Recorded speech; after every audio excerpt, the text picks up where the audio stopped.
absolute favorite parables is the parable of the sower. I've preached from this parable many times before.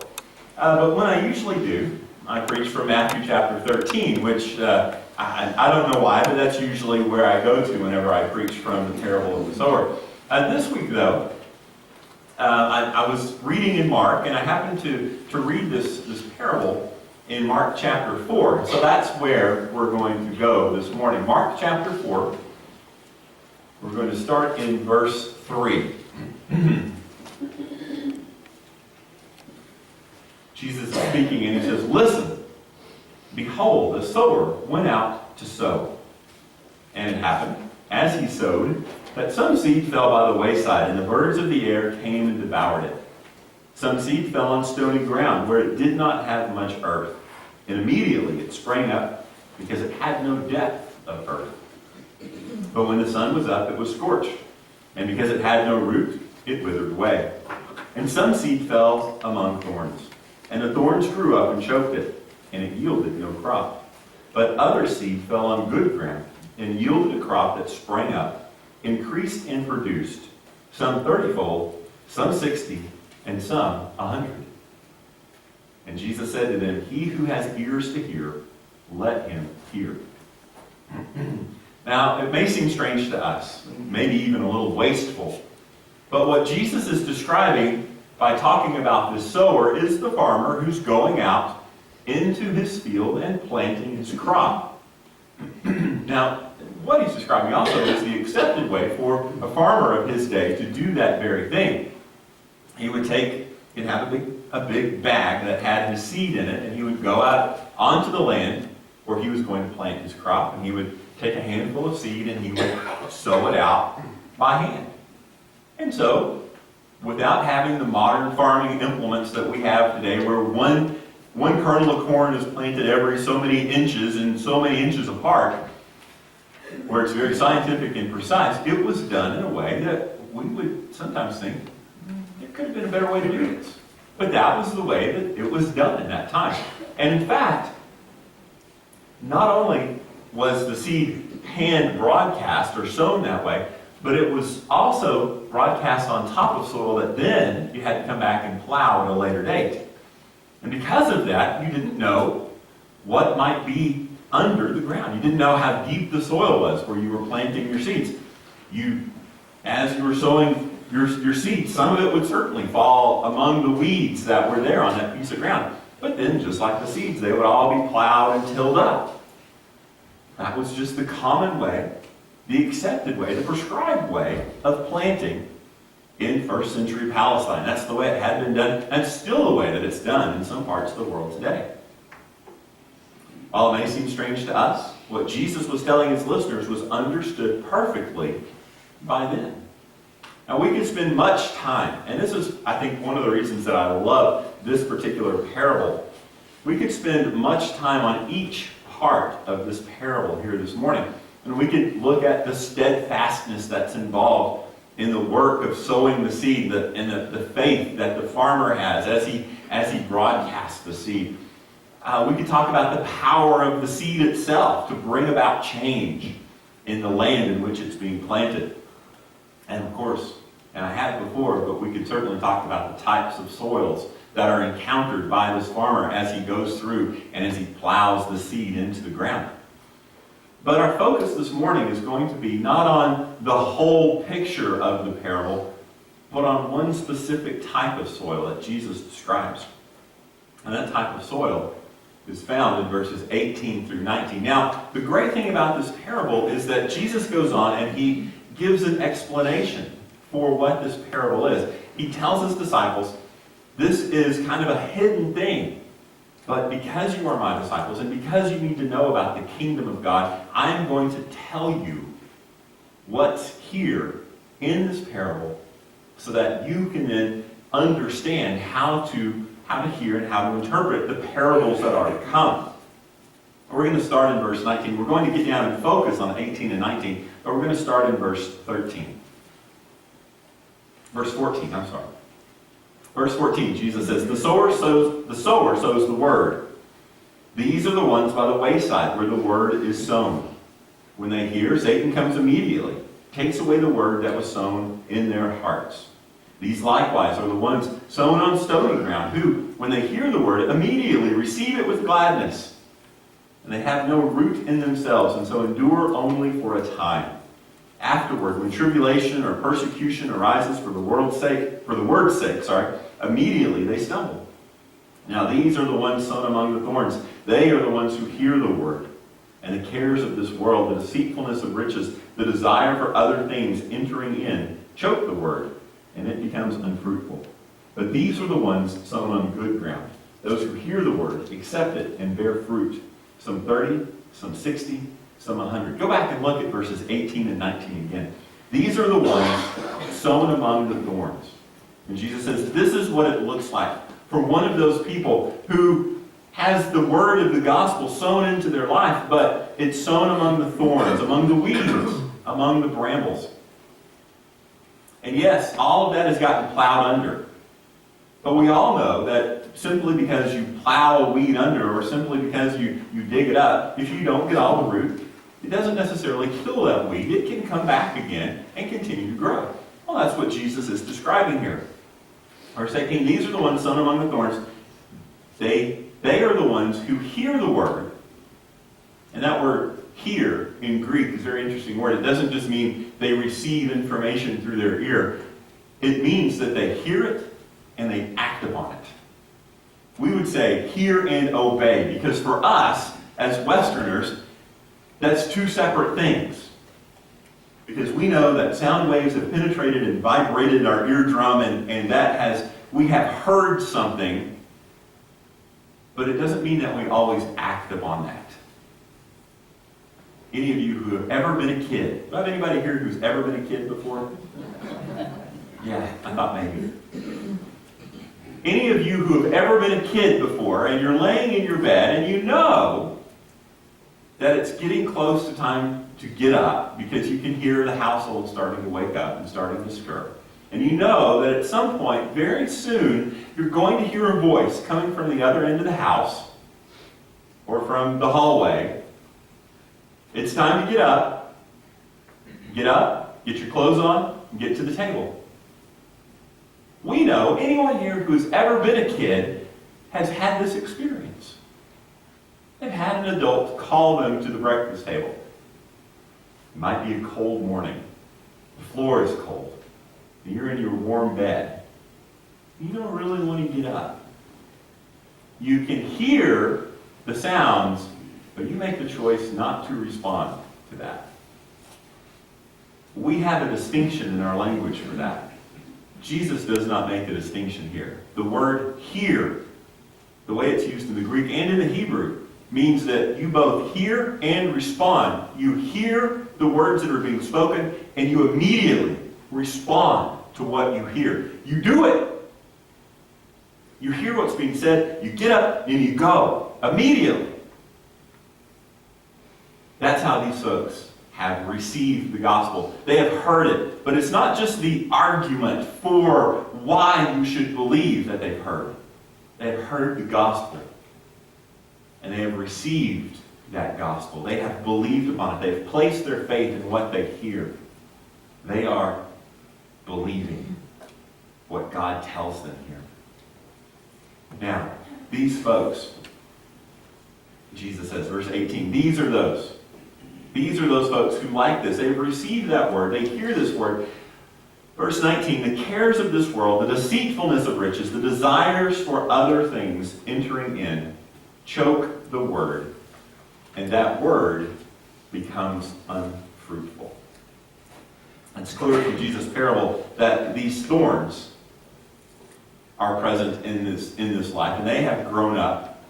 These weeds, these thorns have grown up along with that word that has been received. Jesus is obviously describing a person here who has heard and received the word of truth, and that word of truth has taken root in that person's life. And along with the seed of the word of God's truth, there are other things that are growing up as well, things that Jesus describes as thorns or weeds. And if these thorns and weeds are allowed to continue, they will choke out. They will keep that seed of faith from maturing and bearing fruit the way that God intends it to do. This morning, what I want us to do is to take a look at these thorns that are mentioned here by Jesus. The cares of this world, the deceitfulness of riches, and the desires for other things. And the way that Luke says it in his gospel when he tells this parable, by the way, instead of desires for other things, Luke has a phrase that says pleasures of life. Now, as we look at these things, you may be surprised at how easy it is for these weeds and thorns to be present. You might be surprised, like I was, at how easy it is for these things to go unnoticed as they grow in our lives. The first thing that Jesus talks about here are the cares of this world. And these cares, the Greek word can also mean distractions. So these cares, or these distractions that he describes as weeds or thorns, these are those things which can appear to be so good and so important to us, but they actually take our attention and our focus away from the things of God. You may remember me talking about, and pastors before me talking about, the two realities. We have a higher reality, a faith reality of those things that of God that we can know by faith and only are supposed to know by faith. And then we have the lower reality. Those things that are just a part of our everyday life. Those things that we know in this world that we can know by our senses. You've heard me talk about it another way, the reality of faith, the reality of sight. But it's not just sight that we know the world around us. It's also through all the rest of our senses. The reality of faith refers to those things that deal with God and His eternity. These things are not known by our senses.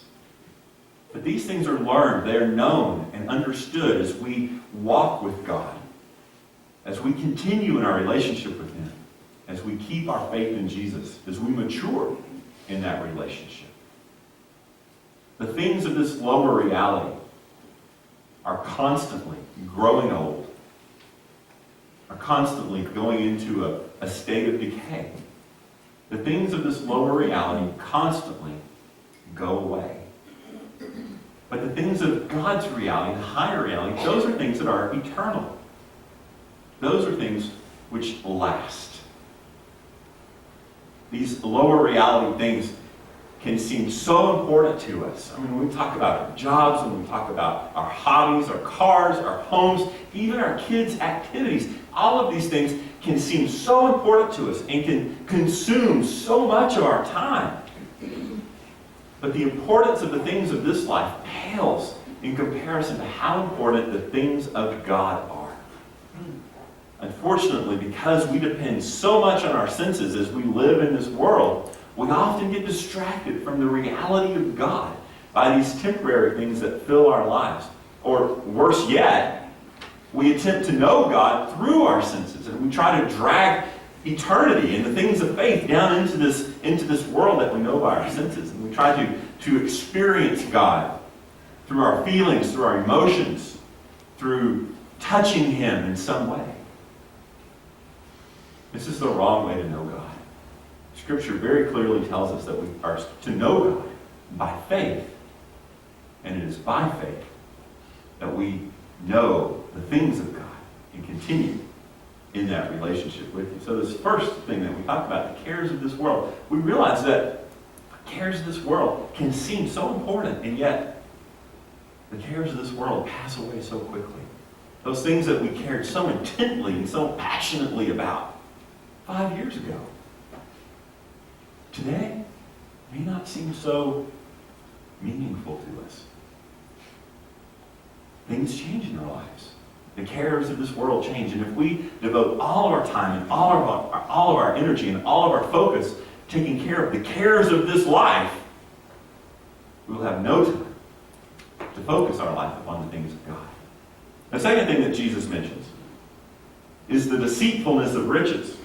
I want to quote a theologian by the name of Albert Barnes here at this point, because he says, or we could word it this way: the way in which a desire to be rich deceives us. So it's not just the riches, he says, that are deceitful. It's the desire that we have to be rich that is deceptive. This pursuit of riches, again, takes away our time and our attention from the things of God. Because there are so many today who are pursuing after riches, we dismiss many opportunities to think about and to examine the maturity of our Christian relationship. Riches have a way of enticing us. They promise to give us those things that we don't have, and those things that we think we need so desperately. Yet this promise is an empty one. Riches don't make us happy. And even when riches are gained, there's no guarantee of happiness. There are many unsatisfied and unhappy rich people in this world today. And that's not just a poor person telling you that. That's usually that's what I think. Oh, well, anyway. I saw an interview with an ex-NFL player, an ex-football player, a number of years ago, who had retired from playing football. And he now spent his time going in and talking to rookies who were coming into the NFL. And one of the things that he told them, he said, many of you, like me, when I first entered into the NFL, he said, many of you come from a background where you grew up with nothing. He went on to tell the story. He talked about how, as a young man, his mom raised him. He said, I lived with my mom and my grandma. He said, we lived in a little 2-bedroom house. He said, it was shocking how poor we were. He said, the first thing that I did when I got my first paycheck from the NFL was I went out and I bought a house for my mom.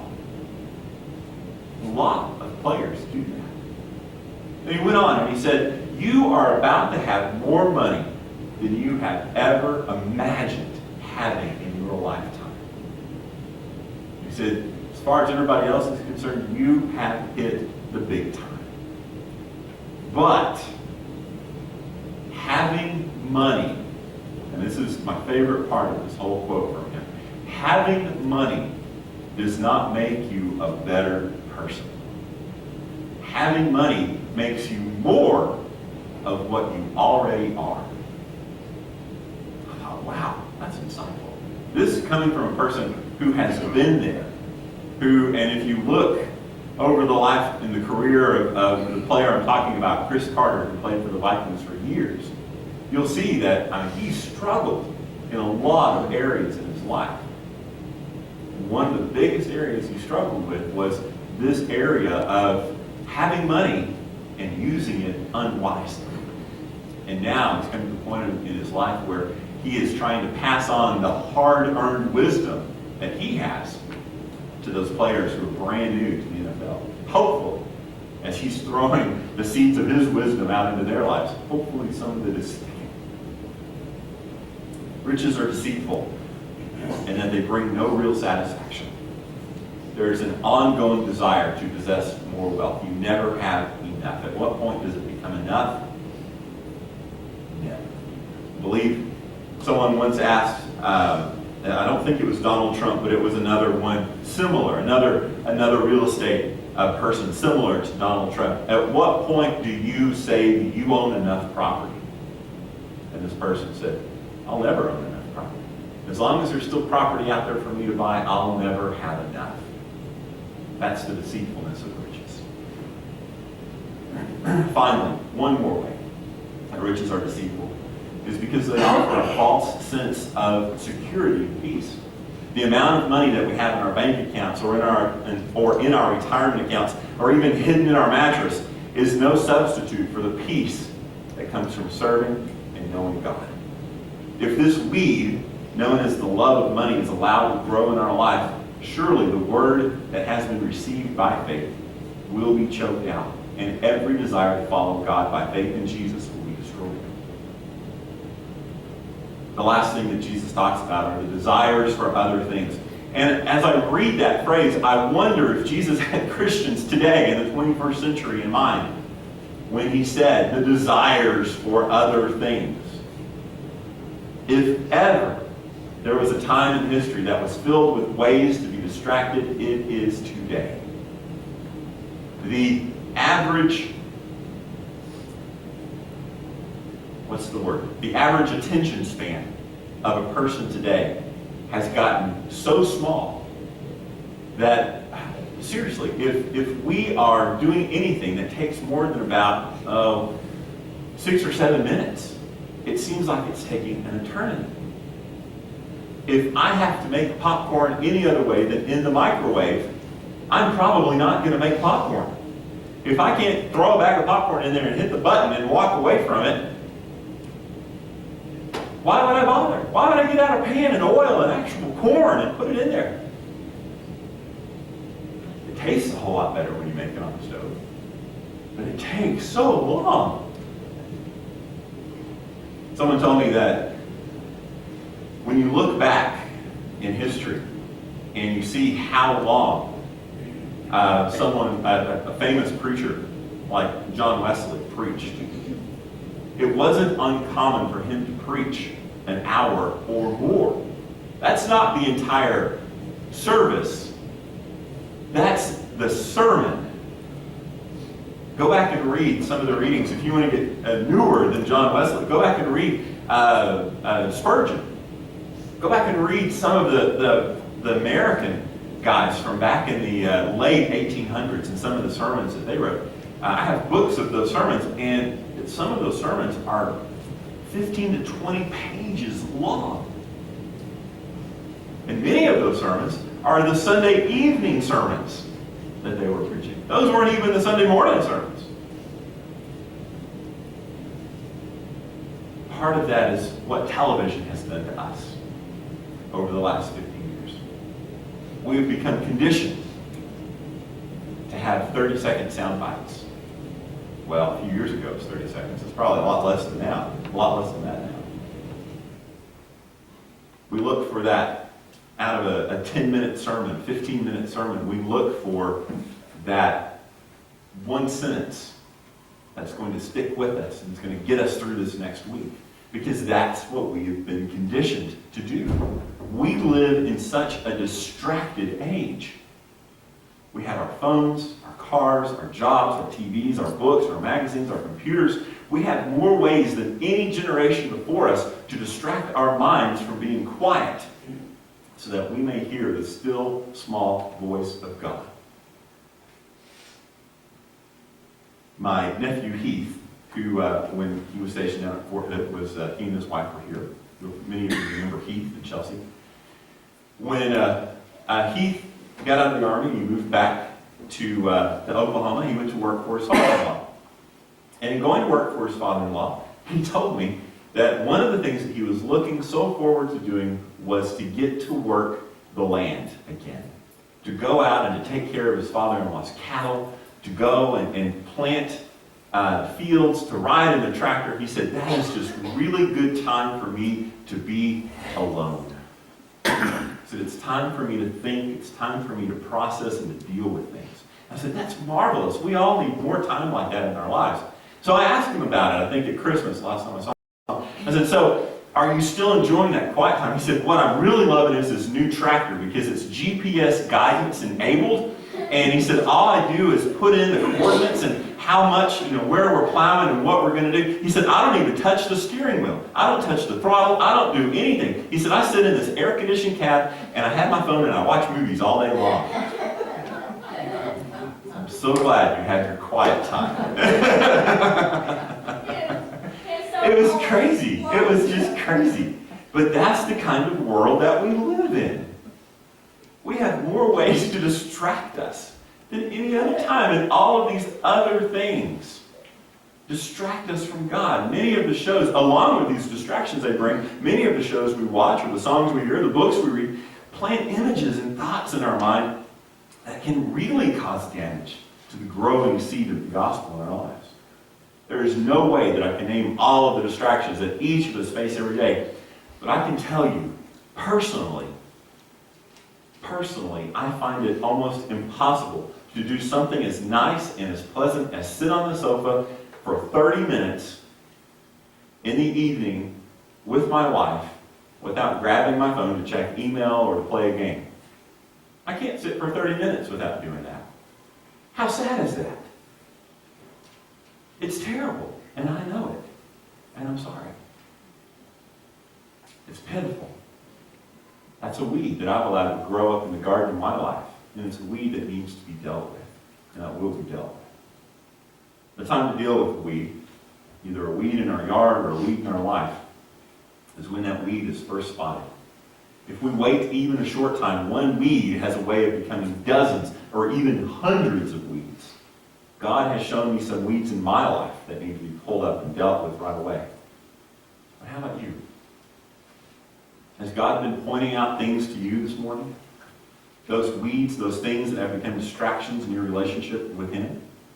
If He has, deal with that weed immediately, before it has time to choke out the spiritual fruit that God wants to produce in each of our lives. Sean, let's sing this one. Come and lead us in our final hymn.